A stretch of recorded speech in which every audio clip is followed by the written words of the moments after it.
ဟုတ်ကဲ့အားလုံးပဲမင်္ဂလာပါရှင်။သမီးကတော့မမြတ်မွေဖြစ်ပါတယ်။ကျောင်းကတော့ရန်ကုန်နောက်ပိုင်းဒီပညာတက္ကသိုလ်လိုင်းသားနေလာရောက်ရှင်များရင်းဖြစ်ပါတယ်။ဖေကဥပုံကျွတ်အမေကဒေါ်ဖြူဖြစ်ပါတယ်။ဖေနဲ့အမေနဲ့သမီးနဲ့အသက်အရန်ကွာတယ်။အမေကသမီးကို40လောက်မှမွေးရပါဘူး။အမတယောက်ရှိပါတယ်။မစောမြတ်ကျွယ်ပါ။သမီးနဲ့အသက်အရန်ကွာတယ်။ခရီးတယောက်ရှိရဲ့အခုဂျပန်ရောက်သွားပါပြီ။ဝါသနာကတော့တငယ်ချင်းကောင်းနေလိုက်ရှာအရန်ဝန္တာပါပါတယ်။ကျောင်းမှာ bus course ကျွန်းရပါပေါ့။ပထမအဆုံးဖေနဲ့အမေ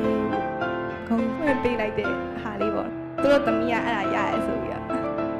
တရားစခန်း2ခါဝင်ဘူးတယ်။မတိလရှင်3ခါဝင်ဘူးတယ်။မတိလရှင်အမားတွေအကုန်လုံးဝတ်တဲ့ချိန်မှာသမီးကမဝေးရလို့ဆိုပြီးထိုင်းငိုတာ။မတိလရှင်ပေးဝတ်လိုက်တယ်။မတိလရှင်ထမိန်မပတ်တော့စံကျိုးနဲ့ချီပတ်တယ်။ပြီးတော့ဆုံးခံထွက်သမီးတက်မှတ်တရားပါတဲလန်ကတော့ရှိပါတယ်လက်ဆွဲဆောင်မှုတစ်ခုရှိပါတယ်အဲ့ဒါပြင်းရင်အလုံးနဲ့အနာယူဆိုရဲဟာလေးပါနော်